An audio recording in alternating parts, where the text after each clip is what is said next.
हाँ जी, नमस्कार सभी को। देखिए, आज हम बात करने वाले हैं फर्स्ट ग्रेड इंग्लिश के लिए जो बुक लिस्ट है वो और कैसे पढ़ना होगा, पूरे सिलेबस के बारे में बात करेंगे। यानी हमारी बात है किसकी? फर्स्ट ग्रेड इंग्लिश के बारे में। ठीक है, फर्स्ट ग्रेड इंग्लिश की जो बुक लिस्ट है, यानी अपने को क्या क्या पढ़ना चाहिए, ठीक है, उसके बारे में बात करेंगे। अपने बुक लिस्ट क्या है इसकी, कौन सी बुक पढ़ें, कैसा कंटेंट पढ़ें, कहाँ से पढ़ें, ठीक है, उन्हीं के बारे में अपने देखने वाले हैं। तो आज अपना जो विषय होगा, जैसा आने वाले समय में अभी जैसे बात देख रहे हैं अपने आरपीएससी जो है वो फर्स्ट ग्रेड का जो नोटिफिकेशन जल्दी ही जारी करने वाला है, जिसको हम देखेंगे। तो उसी के बारे में हम बात करेंगे, साथ में अपने सिलेबस के बारे में डिस्कस करेंगे और उसके साथ साथ देखेंगे कि ऑथेंटिक बुक्स हैं उनके माध्यम से अपने को पढ़ना होगा। ठीक है, तो देखेंगे सबसे पहले जैसे बात आती है कि जैसे आरपीएससी का जो सिलेबस है वो साथ में अटैच किया हुआ है, जिसमें हम देखेंगे कि जो ग्रामर है उसके जितने भी पार्ट हैं आप अपना सिलेबस है वो साथ में ले सकते हो सिलेबस के माध्यम से। जैसे यहाँ पे सीनियर सेकेंडरी लेवल का हो गया, ग्रेजुएशन लेवल का हो गया, फिर उसके बाद हम जैसे बात करेंगे हाँ पोस्ट ग्रेजुएशन लेवल का, फिर जैसे अपने पास साइकोलॉजी वगैरह जो है उन सब की अपने बात करने वाले हैं। ठीक है, तो सबसे पहली जो बात आएगी अपने पास है सिलेबस के बारे में अपने देखें तो सबसे पहला जो पार्ट है वो है सीनियर सेकेंडरी लेवल का। सीनियर सेकेंडरी लेवल जो है उसमें अपने पास क्वेश्चन आते हैं 50। ठीक है, और उसमें मार्क्स जो हैं वो 110 नंबर का होता है। ठीक है ना, यानी जैसे प्रत्येक क्वेश्चन है वो 2 मार्क्स का होता है, उससे डबल हो गए। तो उसके पास उसके लिए अपने पास क्या है, जैसे आर्टिकल्स एंड डिटरमिनर्स हैं, टेंसेज हैं, ट्रांसफॉर्मेशन है। अब ट्रांसफॉर्मेशन में ये सारा कुछ सारा जो सिलेबस है वो मौजूद है, जिसमें डायरेक्ट इनडायरेक्ट हो गए, एक्टिव पैसिव हो गए, अफर्मेटिव, नेगेटिव, इंटेरोगेटिव, सेंटेंस हो गए, सिंपल, कंपाउंड और कॉम्प्लेक्स हो गए। ये अपने पास सिलेबस है। ठीक है, उसके बाद ऑक्सिलरीज, मॉडल और प्रेपोजिशन। तो ग्रामर का जो पार्ट रहता है वो इन पार्ट्स का है। ठीक है, तो देखिए यहां पे अपने पास जैसे बुक लिस्ट है, तो बुक लिस्ट में अपने बात करें जैसे रेन एंड मार्टिन नाम से जो बुक आती है, ठीक है ना, one of the best book है ये। ठीक है, तो जैसे आपने कभी नहीं पढ़ा है, शुरुआत में जैसे पढ़ रहे हो तो आप ल्यूसेंट की बुक जो है ना उसको भी प्रीफर कर सकते हो, ये भी अच्छी किताब है। ठीक है ना, ल्यूसेंट की जो बड़े वाली इंग्लिश की बुक आती है अच्छी बुक है, हिंदी मीडियम के बच्चे इसको प्रीफर करते हैं, इंग्लिश मीडियम में भी आती है ये, तो उसको भी आप पढ़ सकते हो। ठीक है, फिर देखिए सब कुछ जैसे एररलेस थिंग्स अगर आपको देखनी है तो उसमें आप देखोगे high school English grammar and composition जो रेन एंड मार्टिन है, ये बुक तो जैसे इंग्लिश लर्नर के पास होनी चाहिए भाई। ठीक है ना, तो जैसे यहां पे बात ये रही कि सबसे पहले अपने पास ये बुक होगी तो हमारे जो राइटिंग वाला पार्ट है, कंपोजिशन वाला पार्ट है, वो भी अपने अच्छे से इसको कवर कर पाएंगे। ठीक है, तो एक तो रेन एंड मार्टिन है, रेन एंड मार्टिन के साथ इसकी की आती है तो उसको ध्यान रखना है आपको, वो भी साथ में हो। ठीक है, लेटेस्ट वर्जन है ये। उसके बाद जैसे देखिए टॉमसन एंड मार्टिनेट, बहुत ही अच्छी किताब है।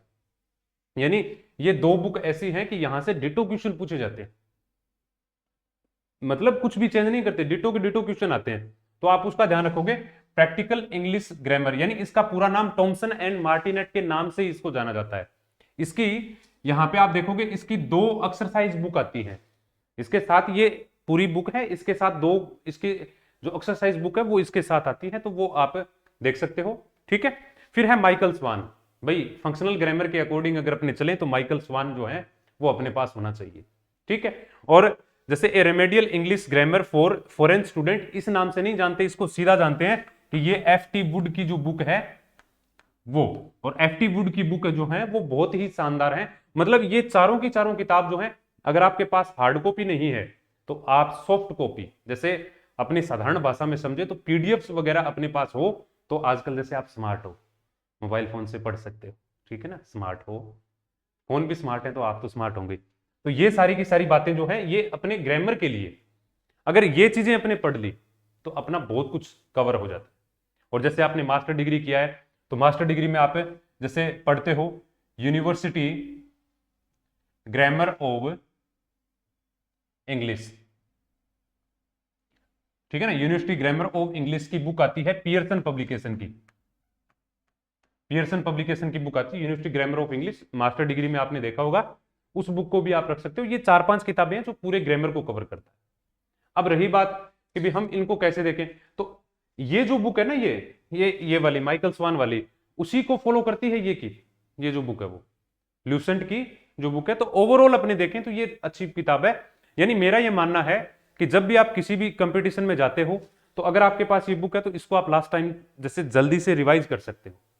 तो ग्रामर की बात जो है वो इनसे आप कवर कर सकते हो। ठीक है, जो टॉपिक अपने लगते हैं उनको आपको देखना है। ये बुक आप साथ में रखें भाई, ये बुक तो बहुत ही अच्छी है क्योंकि आगे जो बात आएंगी उसमें अपने देखेंगे। ठीक है, तो ये आपके पास 5 टॉपिक्स हैं ग्रामर के, सीनियर लेवल के, सीनियर सेकेंडरी लेवल के, उनके हिसाब से। फिर आता है अपने पास नेक्स्ट जैसे हैं फ्रेजल वर्ब्स एंड इडियम्स। तो phrasal verbs and idioms R S. Aggarwal के अलावा वो कैब का सोच भी नहीं सकते अपने। ठीक है ना, आर.एस. अग्रवाल जो है बहुत ही शानदार किताब है। इसमें पीछे के जो आए हुए क्वेश्चंस हैं वो अपने देखते हैं। ठीक है ना, आरपीएससी जो है वो बेसिकली इनको फॉलो करता है। वैसे अगर बात करें अपने जैसे फर्स्ट ग्रेड की बात करेंगे तो इसको अपने देखना है। ठीक है, तो यहाँ पे आर.एस. अग्रवाल की बुक जो है उसको आप देखोगे फ्रेजल, यानी इसमें मुख्यतः अगर आप देखो तो सेट 15, 14, ठीक है ना, ये बहुत ही अच्छा है जिसमें आपके फ्रेजल वर्ब्स और इडियम्स आ जाएंगे। ठीक है, अब रीडिंग कंप्रीहेंशन है, ये तो आप हमेशा से पढ़ते आ रहे हो। अनसीन पैसेज अगर सामान्य तरीके से समझे, अनसीन पैसेज इतने समझदार हो आप। फिर आया जैसे precise writing, letter writing, report writing. ये आप देखिए जैसे अभी जो सीबीएसई का सिलेबस चल रहा है उसमें जैसे आप हॉर्नबिल नाम की बुक देखोगे, ठीक है ना, उसमें लेटर राइटिंग वगैरह दिया हुआ है। और अगर देखो आप तो इसमें आप देख सकते हो कि जो रेन एंड मार्टिन है ना, उसमें दिया हुआ है कंप्लीट लेटर राइटिंग वाला पार्ट रेन एंड मार्टिन में बहुत ही अच्छे से दिया हुआ है। ठीक है, अब देखिए जितनी भी जैसे अपने जो भी देखते हैं अपने जो अपना जिस चीज की तैयारी कर रहे हैं, जैसे फर्स्ट ग्रेड की अपनी तैयारी करते हैं तो उसमें अपने पास एक किताब तो होनी चाहिए कम से कम। ठीक है ना, और देखिए प्यारे बच्चों सीधी सी बात है, प्रीवियस ईयर के क्वेश्चंस हैं वो आप ध्यान रखोगे, पीछे के जो क्वेश्चंस आए हुए हैं उनको आपको देखना होता है। तो अपने को माइंडसेट पता चल जाता है कि किस लेवल पे क्वेश्चन जा रहे हैं, क्योंकि जैसे अपने जो पढ़ना होता है, जो लर्निंग है, अधिगम जो है उसका कोई लेवल नहीं होता है, वैसे किसी भी एक्सट्रीम लेवल तक जा सकते हैं। तो उसमें आपको देखना होगा कि आरपीएससी वो क्वेश्चन कैसे पूछ रहा है। तो अगर अपने को ये देखा हुआ होगा अपना तो हम क्या करेंगे, उनको अच्छे से समझ पाएंगे और हम ये देखेंगे कहां से कैसे पढ़ना है। तो आप कोई भी एक किताब जो फर्स्ट ग्रेड जो सिलेबस है इंग्लिश का उसमें आप लेके चलते हो, जैसे बहुत सारी किताबें चलती हैं तो उनमें आप देख सकते हो कि कोई भी एक अच्छी गाइड, अब पर्टिकुलर नाम में नहीं बता रहा आपको लेकिन आप समझदार हो, कोई भी एक अच्छी गाइड जो है वो आप ले सकते हो। ठीक है, तो उनमें जैसे प्रीवियस ईयर के क्वेश्चन हो जाएंगे और ये सारी बातें उसमें मौजूद है। हॉर्नबिल को देख सकते हो आप, कक्षा 11 की है ये, या पीछे की जो बुक देखो तो जैसे रेनबो जो लगती थी, ठीक है ना, रेनबो लगती थी अपने जो थी अपने क्लास 12 में आरबीएससी में। ठीक है, उसमें भी अच्छा दिया हुआ था उस टाइम, लेकिन अभी जैसे सीबीएसई का चल रहा है तो उसमें आप हॉर्नबिल किताब जो है उसके लास्ट में आप देख सकते हो, लेटर राइटिंग के बारे में बहुत ही अच्छे से बताया हुआ है। उसके अलावा रेन एंड मार्टिन भी देख सकते हो आप। तो आपको यहाँ पे आपके पास 2-3 ऑप्शंस हैं, उन ऑप्शंस में आप कोई भी एक अच्छी गाइड जो एररलेस हो, 2-3 किताबें जैसे आप देखोगे तो आपको पता चल जाएगा कौन सी है। ठीक है, अब देखिए यहाँ पे जैसे पोइट्री आता है फिर नेक्स्ट। तो पोइट्री वाला जो पार्ट है ग्रेजुएशन लेवल का, पोइट्री, ड्रामा, प्रोज और फिक्शन, तो उसमें सबसे पहले अपने पोइट्री लेते हैं। तो इनमें भी जो क्वेश्चंस हैं वो आते हैं 55। ठीक है, और इनके जो मार्क्स होंगे वो आपके 110 हो गए। ठीक है, वैसे यहाँ पे साइट लिखी हुई है, इन साइट का भी सहारा ले सकते हो आप, जैसे स्पार्क नोट्स हैं, लिट चार्ट हैं, इनको देखते हैं। लिटरेचर का मैक्सिमम मैटर जो है वो आप यहाँ से देख सकते हो। ठीक है, लेकिन आपको ध्यान क्या रखना है, ये जो पोइम्स हैं इन पोइम्स का आपके पास टेक्स्ट होना चाहिए। ठीक है ना, आपको टेक्स्ट होगा तो आप वर्ड टू वर्ड इनको आप पढ़ सकते, और वर्ड टू वर्ड आजकल जैसे आरपीएससी जो है, जैसे ये आपके पास 8 पोइम है, मिल्टन का on his blindness, John Donne का go and catch a falling star, daffodils है वर्ड्सवर्थ का, और to the west wind Shelley का PB Shelley, ode on a Grecian urn John Keats का है, my last duchess Robert Browning, Nissim Ezekiel का night of the scorpion, और dance of eunuchs जो है वो कमला दास का। तो इसके लिए आपको टेक्स्ट आपके पास होना चाहिए। ठीक है, तो कोई भी जैसे आप गाइड लेके आते हो उसमें टेक्स्ट होता है, तो उनका वर्ड टू वर्ड आपको पढ़ना होगा। आरपीएससी आजकल ये पूछ लेती है लास्ट लाइन कौन सी है। ठीक है, पहले जैसे क्वेश्चन जो है पीछे जैसे आया हुआ है 1-2 बार कि जैसे जो पोइट है, अब ध्यान रखना, जैसे पोइट के बारे में ज्यादातर नहीं पता था, अब पोएट के बारे में क्या है, उसकी डेथ के बारे में, उसका बर्थ कब हुआ, ये बात आप ध्यान रख सकते हो। उसके अलावा जैसे वो देखो कौन से पीरियड से आते हैं, कौन से पीरियड से हैं। अब जैसे जो एक्सट्रैक्ट या पोइम जो लिया हुआ है वो कौन से कलेक्शन से लिया हुआ है, कब पब्लिश हुआ था, रिटर्न कब हुआ था, ये सामान्य सारी जानकारी है। फिर पोइट्री जो है वो वर्ड टू वर्ड पढ़ोगे तो उसमें फिगर ऑफ स्पीच कौन सा है, उसका थीम क्या है, उसका स्ट्रक्चर क्या है, उसकी राइम स्कीम क्या है, ये सारी बातें पोइट्री के अंतर्गत मौजूद रहती है। तो ये सारी चीजें कब पता चलेगी अपने को, जब अपने उसका टेक्स्ट पढ़ेंगे, सीधी सी बात है। अब इसमें देखिए इंग्लिश लर्नर हो तो ये चीजें तो ध्यान रखोगे भाई, ठीक है ना। अब देखो ज्यादा घुमाने फिराने वाली बात नहीं है, अपनी सीधी सी क्लियर कट बात है, ठीक है। इस प्रकार से अपने इनको देखते हैं। तो ये बात हुई इसमें क्या है, किसकी, पोएट्री की। यानी जहां पर देखो ये जो चीजें हैं poetry, drama, prose, fiction, text होना जरूरी है, इसलिए कोई भी एक ढंग की गाइड रखो साथ में, उसमें सब कुछ मिलेगा आपको। उसके अलावा जैसे टेक्स्ट की बात कर रहा हूं, टेक्स्ट के लिए गाइड, जैसे अपने को हम क्या है बाहर नए चले जाएं, क्योंकि गाइड लेके आओ उसमें क्या है आपको जो प्रीवियस ईयर के क्वेश्चंस हैं वो मिल जाएंगे, ठीक है। अब देखिए नेक्स्ट है, जैसे ड्रामा आता है, ड्रामा, तो इसके लिए आपको टेक्स्ट देखना पड़ेगा, ठीक है ना। इसके लिए आप टेक्स्ट देखोगे, टेक्स्ट देखोगे। अब हाइट तो आपको पता ही है। अब टेक्स्ट के लिए क्या करें, अब देखो कई बार क्या होता है, जैसे मैकबेथ और ये हैं, अब आप जैसे इसमें देखोगे स्टैंडर्ड, ये वाला बात जो है वो आपका पूरा करता है समझने के लिए, सही तो है। जैसे रामा ब्रदर्स है, नरेंस है, उनके आप जो गाइड आती है पर्टिकुलर जो उसकी बुक आती है ना, वो आप रख सकते हो। उसके अलावा अगर देखो तो आप स्टैंडर्ड का देख सकते हो, स्टैंडर्ड की गाइड जो है एक महेश्वरी वाले नोट जैसे आपने एमए किया है उसमें मौजूद है, आपने देखा है, इंग्लिश लर्नर है वो सारे जानते हैं। तो उनके हिसाब से आपको पता होना चाहिए कि इसके अंतर्गत क्या बात रहेगी, ठीक है ना। तो यहां पे क्या देखा, रामा ब्रदर्स का देख सकते हो, स्टैंडर्ड का देख सकते हो, नरेंस का देख सकते हो, ठीक है। और जैसे टेक्स्ट जो होगा आपके पास उससे आप आराम से इनको कर पाओगे। और अन्य जानकारी जो करेक्टर्स के बारे में जो बातें हैं, करेक्टर्स कौन सा है, अब देखो यहाँ पे इनमें क्या होगा, करेक्टर्स क्या है, कोटेशन क्या है, ये सामान्य जानकारी है जो आपको ध्यान रखनी है, ठीक है। उसके बाद प्रोज है, तो प्रोज के लिए भी और चिमनी स्वीपर्स के लिए, ठीक है ना, in praise of chimney sweeper, इनका भी टेक्स्ट देखना है आपको। तो वही सेम बात है, यहां पर देख सकते हो आप, या फिर कोई भी आपके पास जो बुक होगी उस बुक से आपका काम हो जाएगा। इनके बारे में ज्यादा जानकारी है वो आप इन प्रकार की साइट जो है उनसे देख सकते हो। यही बात इनमें है, टेक्स्ट पे ध्यान रखना है आपको, टेक्स्ट पढ़ोगे बिल्कुल अच्छा रहेगा। वन ड्रॉप स्पीड तो ये आपके जैसे आरबीएससी में पहले लगती भी थी, आरबीएससी में ठीक है ना, आरबीएससी में शायद क्लास 11 में थी या 12 में थी, ऐसे लगती थी, आप उसको देख सकते हो। यानी सीधी सी बात है, आपके पास संजीव या कोई संजीव की जैसे गाइड वगैरह कोई या एक्सेलेंट की गाइड वगैरह थी, तो उनको आप पढ़ोगे तो उसमें क्वेश्चन वगैरह थे, तो ये तो आपको मिल जाएगा। मेयर ऑफ कास्ट ब्रिज जो है उनको भी आप सामान्यतः देख सकते हो कि भी इसमें वैसे मेयर ऑफ कास्ट ब्रिज और द वेंडर ऑफ स्वीट्स हैं, इनको आप देख सकते हो। जो टेक्स्ट है टेक्स्ट के माध्यम से वही स्टैंडर्ड वाली बात मिल जाते हैं आप, ठीक है। फिर आता है आपके पास नेक्स्ट है an acquaintance with the following literary forms. Literary forms की अगर बात करें अपने, तो इसमें जैसे आ गया literary form, ode, elegy, ballad, sonnet, epic, gothic, एल्गोरी।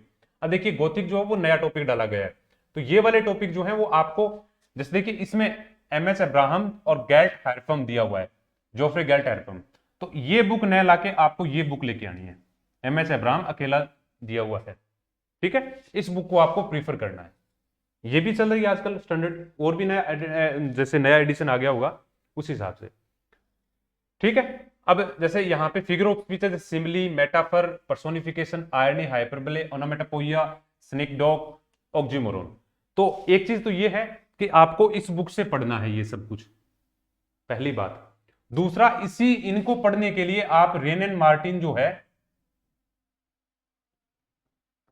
उनको देखोगे। रेन एंड मार्टिन में भी फिगर्स ऑफ स्पीच दिए हुए हैं, तो उनके साथ उनकी एक्सरसाइजेज हैं, एक दो क्वेश्चन जैसे पुटअप हो तो वो सीधे डायरेक्ट वहां से उठा लिए जाते हैं, तो आप उनको देखोगे। और ये जो चीजें है ना, ओड, एलिजी, बैलेड वगैरह जो है, ये सब कुछ, ये सारा का सारा मैटर जो है वो इसमें मौजूद है, ठीक है। लेकिन a background history to the study of English literature, जो बी प्रसाद की बुक आती है, बी प्रसाद की, इसके लिए मैंने ये बोला है कि ये जो ओड, एलिजी, बैलेड, सोनेट वगैरह, एपिक वगैरह जो है ना, वो इसमें बहुत ही शानदार तरीके से दिए हुए हैं, ठीक है ना। इस बी प्रसाद वाली बुक में बहुत ही शानदार तरीके से दिए हुए हैं, तो आप इनको देख सकते हो, ठीक है। फिर आता है नेक्स्ट जैसे फोनेटिक ट्रांसक्रिप्शन और वर्ड स्ट्रेस, फोनेटिक ट्रांसक्रिप्शन और वर्ड स्ट्रेस, इसमें जैसे आप सामान्य यानी शुरुआती दौर के स्तर पे चल रहे हो तो आपको सेठी और धमीजा वाली बुक जो है वो बेस्ट रहेगी आपके लिए। सामान्य स्तर के हो, शुरुआत में जैसे अपने को ज्यादा नहीं पता तो आप देखोगे तो ये आपके लिए सामान्य है। ठीक है, एडवांस की बात करें तो टी बाला सुब्रमण्यम की जो बुक आती है English phonetics for Indian students है, ये एडवांस की बात है, इससे थोड़ा सा हाई हो जाता है। ठीक है, बाकी तो जैसे डेनियल जोन्स की आपके पास डिक्शनरी होती है कैम्ब्रिज की, ठीक है ना, तो कैम्ब्रिज वाली जो डेनियल जोन्स की डिक्शनरी आती है उसको आप रख सकते हो। और वैसे आपके पास OALD होगा, ठीक है ना, ये डिक्शनरी जो आती है, डिक्शनरी जो है वो इंग्लिश स्टूडेंट है वो सारे रखते हैं, OALD उनको रखो, उसके हिसाब से जो भी वर्ड आपके माइंड में है उसको करो। और आजकल जैसे मोबाइल वर्जन वगैरह खूब सारे आए हुए हैं, देख सकते हो। ठीक है, ठीक है ना, समझ में आई बात, तो इस हिसाब से इनको अपने देख सकते हैं। फिर आता है आपका पार्ट थर्ड, पार्ट थर्ड आता है पोस्ट ग्रेजुएशन लेवल। ठीक है ना, तो आपके पास पोस्ट ग्रेजुएशन लेवल जब आया तो उसमें हम देखेंगे पोस्ट ग्रेजुएशन लेवल जो है उसमें आपके पास क्वेश्चन आते हैं 10 और मार्किंग होती है 20 का। अब जैसे इसमें है TS इलियट का वेस्टलैंड, हॉराल्ड पिंटर का द बर्थडे पार्टी और अनीता देसाई का क्राई द पिकॉक। ठीक है, अब इसमें जैसे अगर आप देखोगे तो वही बात है, सामान्यतः द वेस्टलैंड आप पढ़ते हो TS इलियट वाला नहीं समझ पाता, तो उसके जैसे पार्टीशन है उन पार्टीशन के अकॉर्डिंग अगर अपने चलेंगे, थीम बेसिस बात है, वर्ड टू वर्ड जैसे चलेंगे तो आराम से आप उसको कवर कर सकते हो। ठीक है ना, बर्थडे पार्टी है ये है तो 10 नंबर का मैटर है, ये अगर आपको अच्छा है ये अच्छा है तो बिल्कुल सामान्य दो तीन क्वेश्चन आते हैं, तो इनकी समरी वगैरह से भी काम चल जाता है। डीपली न जाके अगर आप समरी वगैरह करोगे तो भी इनसे काम चल जाएगा, क्योंकि पार्ट बड़ा है इस हिसाब से। ठीक है, हाँ जी। अब देखिए वैरायटी ऑफ लैंग्वेजेस जो हैं उसमें creole, pidgin, code switching, code mixing, ये वाली बात आती है। तो इसके लिए मैं बिल्कुल मेरी तरफ से जो बात है, सुभाष सिहाग सर जो हैं best of best, Subhash Sihag जो हैं उनका अपने देखें, जैसे उनकी बुक आती है उस बुक में जैसे अपने देखें तो उनका जो कंटेंट है वो इस वेराइटीज ऑफ लैंग्वेजेस जो हैं उनके लिए बेस्ट ऑफ बेस्ट है, आप इसको देख सकते हो। ठीक है, इसमें ज्यादा देखिए। फिर आता है part 4 education psychology, pedagogy, teaching learning material, use of computer and information technology in teaching. तो इसमें आपके पास जैसे ये सारी चीजें मौजूद रहेंगी, जिसमें educational psychology, pedagogy and teaching learning material, instruction strategies for adolescent learners ये, और इसके बाद इसका तीसरा पार्ट है use of computers and informative technology in teaching learning. तो इनके लिए बात करें तो सबसे पहला सजेशन आपका होगा जो मैम है जयपुर से, डॉक्टर लकी आहूजा, इसके अलावा सोचने की जरूरत नहीं पड़ेगी आप, क्योंकि टोटली इंग्लिश टू इंग्लिश आएगा। ठीक है, तो मैम का बहुत बहुत धन्यवाद जिन्होंने इतना कंटेंट इतने शानदार तरीके से ऐड किया है। ठीक है, इसमें सब कुछ मिल जाएगा आपको। फिर उसके बाद देखें तो अगर आप जैसे नेक्स्ट पढ़ना चाहते हो तो उसमें आपको एडवांस्ड एजुकेशनल साइकोलॉजी SK मंगल का बुक आता है, देख सकते हो। इसमें जो शुरुआती बातें हैं, इसेंशियल थिंग्स हैं, वो आपको मिलेगी, ये भी KS मंगल की बुक है, लेकिन आपको ये बुक ज्यादा बेटर रहेगी आपके लिए। अगर एक ही चुनना हो तो आपको ये चुनना है। ठीक है, एक चुनना हो तो आपको ये चुनना है, क्योंकि ज्यादा अलग अलग मत घूमना। ठीक है, ये भी अच्छी है, इसके कुछ एक पार्ट है कक्षा 11 की जो लगती है उसको भी आप देख सकते हो, साइकोलॉजी इंग्लिश मीडियम। ठीक है, क्योंकि हमारे पास जो सॉफ्ट कॉपीज हैं वो खूब सारी ऐसे मौजूद रहती है। फिर आता है जैसे आपने नाम सुना होगा ऐसे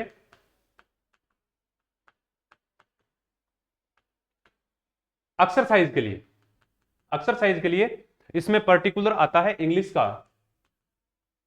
ठीक है, जो प्रीवियस ईयर के क्वेश्चंस हैं अपने किसमें, साइकोलॉजी में, तो इनको आप देखना इस वाली बुक को, इसमें जो इंग्लिश का मैटर है वो पूरा पूरा मौजूद रहेगा। ठीक है, और फिर जैसे यही बात है जो पेपर है will carry maximum 300 marks, duration of paper will be 3 hours, ये सामान्य जानकारी है।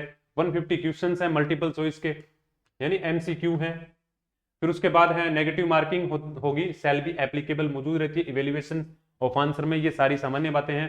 फिर सीनियर सेकेंडरी जैसे ये आपको बताया था, यानी 55 क्वेश्चन आते हैं, 110 मार्क्स का होता है, फिर ये 55 क्वेश्चन हो गए, फिर ये 110 मार्क्स का हो गया। फिर पोस्ट ग्रेजुएशन का ये 10 क्वेश्चन हो गए, जैसे 20 मार्क्स का, और जैसे ये हो गए आपके 30 क्वेश्चन हो गए और 60 मार्क्स का। ठीक है ना, तो ये आपका हो गया, ठीक है, 300 नंबर का हो गया। और ये क्वेश्चन जैसे हो गए 150 हो गए, ठीक है। तो इसी के साथ इंग्लिश का जो अपने जो बुक लिस्ट थी, आशा करते हैं आपको समझ में आई होगी। इसी के साथ मैं मुकेश जांगीड़ धन्यवाद देता हूं आप सभी को, ठीक है। Thank you very much.